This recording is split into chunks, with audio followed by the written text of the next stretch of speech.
আর এবার শিলিগুড়ির একটা ছবি আপনাদের দেখায়। বিএলওরা বিক্ষোভ দেখাচ্ছেন রীতিমতো। যে ছবি আপনারা দেখতে পাচ্ছেন, দীনবন্ধু মঞ্চে প্রশিক্ষণ চলছিল, আর সেই প্রশিক্ষণ চলাকালীনই বিক্ষোভ। দেখুন ছবিটা আগে।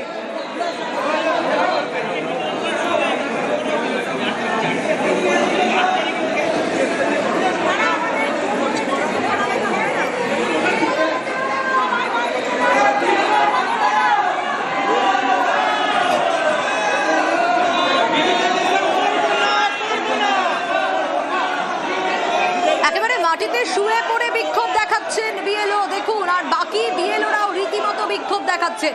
কিন্তু দীনবন্ধু মঞ্চে তো প্রশিক্ষণ চলছিল, হঠাৎ করে কি হলো পার্থ জানাতে পারবে। পার্থ, প্রশিক্ষণ চলাকালীন এই বিক্ষোভ শুরু হলো, ঘটনার সূত্রপাত কোন জায়গা থেকে, এখন কি পরিস্থিতি, এই বিক্ষোভের কারণ কি?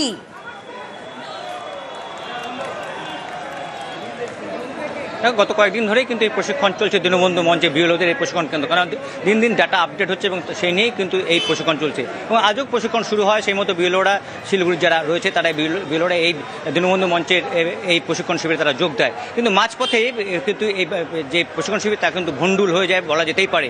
কেননা বিএলওদের একটা বড় অংশ, বেশিরভাগই বিএলওরা তারা কিন্তু এই প্রশিক্ষণ শিবির ছেড়ে বেরিয়ে আসে। কেন বেরিয়ে আসে? তাদেরকে নতুন করে আবার আজ নির্দেশ দেওয়া হয় যে ডাটা এন্ট্রি করতে হবে এবং ডিজিটালাইজেশন করতে হবে। অর্থাৎ সময় কিন্তু খুব কম, কারণ সামনেই ৪ঠা ডিসেম্বর। তার এই কম সময়ের মধ্যে তাদের এই কাজ করা সম্পূর্ণ হবে না।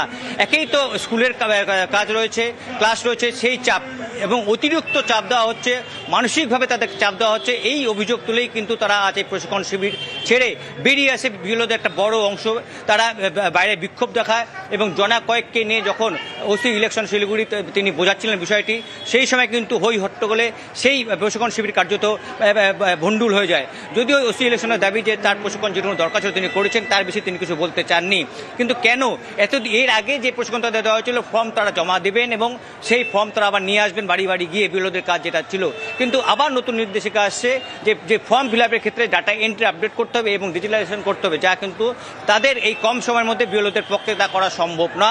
সেই কথা তারা জানায়। কিন্তু যিনি এই প্রশিক্ষণ শিবিরের দায়িত্বে ছিলেন ওসি ইলেকশন, তিনি কিন্তু নিজের সরকারি যে সিদ্ধান্ত সেটাতে অনড় থাকেন, আর তাতেই বেঁকে বসেন কিন্তু এই বিএলওরা, এবং স্বাভাবিকভাবেই উত্তপ্ত পরিস্থিতি তৈরি হয় এবং মাঝপথেই কিন্তু কার্যত ভণ্ডুল হয়ে যায় এই বিএলওদের প্রশিক্ষণ শিবির। এবং আগামী দিনে তারা সাফ জানিয়ে দিয়েছে এইভাবে তারা আর বিএলওর কাজ করতে পারবে না, কারণ নতুন নতুন নির্দেশিকা আসবে, তা এই স্বল্প সময়ের মধ্যে সম্ভব না।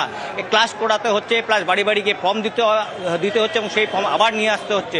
কিন্তু তার মাঝে এই ডিজিটালাইজেশনের এর আগে তো বলা হয়নি, তাহলে আর তো দিন কয়েকের সময় রয়েছে। ৪ঠা ডিসেম্বরের মধ্যে কোনো পক্ষে তা সম্ভব নয়। সেই কারণ দেখিয়ে কিন্তু তারা আজ বিক্ষোভ দেখায় শিলিগুড়ি দীনবন্ধু মঞ্চে। পার্থ, একটা বিষয় একটু জানতে চাইবো, প্রশিক্ষণ ছেড়ে একেবারে হলের বাইরে বেরিয়ে বিক্ষোভ দেখান তারা, একটু জানতে চাইবো আরেকবার এখনকার পরিস্থিতি ঠিক কি, এখন কি অবস্থা সেখানে? দেখো, কিছুক্ষণ আগেই কিন্তু ওসি ইলেকশন যিনি প্রশিক্ষণ দিয়েছিলেন তিনিও বেরিয়ে গেছেন। তার দাবি, তাকে আমরা যখন জিজ্ঞেস করি যে এই পরিস্থিতি আদৌ কি প্রশিক্ষণ হয়েছে, তার দাবি যে তিনি প্রশিক্ষণ দিতে এসছেন, প্রশিক্ষণ হয়েছে এবং তার বাইরে কিন্তু তিনি কিছু বলতে চাননি। কিন্তু আমরা যে ছবি দেখালাম বা যে ছবি দর্শকরা এই মুহূর্তে দেখছে, যে রীতিমতো সেই প্রশিক্ষণ শিবির ছেড়ে তার বিএলওরা তারা বাইরে বেরিয়ে আসে এবং রীতিমতো হেলমেট থেকে শুরু করে তারা মাটিতে শুয়ে পড়ে, মেঝেতে শুয়ে পড়ে তারা কিন্তু বিক্ষোভ দেখায়। কিন্তু তারা একটা বেশিরভাগ প্রায় 1/4 বেশিরভাগ বিএলওরাই কিন্তু আজকে প্রশিক্ষণ নেয়নি। পরবর্তীতেও চাকরি ছেড়ে দিব, নাই চাকরি দরকার, টোটো চালাবো, রিক্সা চালাবো, কিন্তু এই পেশারের কাজ করবো না। আমরা কি লোক না?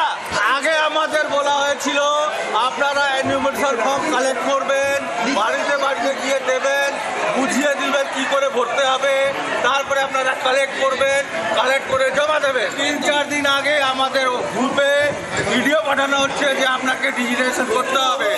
আমি একটা ট্রাই করলাম, প্রায় আধা ঘন্টা থেকে 45 মিনিট লাগে। স্কুল থেকে ছুটি নেই, স্কুল করো তারপরে আবার ডিউটি করো। আমরা সব কাজ করতে প্রস্তুত, কোনো অসুবিধা নেই। কিন্তু আমাদের দিনের পর দিন আমাদের ওপর অত্যাচার হচ্ছে, মানসিক অত্যাচার হচ্ছে। যারা মর্নিং স্কুল আছে তাদেরও ছুটি নেই, তারা মর্নিং করে রাত 2-3টে পর্যন্ত কাজ করে এই কাজ করতে হচ্ছে। আমাদের খালি কাজ ছিল ফর্ম দেওয়া এবং ফর্ম নেওয়া। এই ইতিমধ্যে বলেছে আমাদেরকে ডিজিটালাইজেশন করতেই হবে, 1 মাসের মধ্যে আমাদের করতে হবে। কিভাবে করবে টিচাররা? ওনারা প্রত্যেক দিন একটা ভয় দেখিয়ে, জুজুর ভয় দেখিয়ে আমাদেরকে কাজ করতে বাধ্য করছে।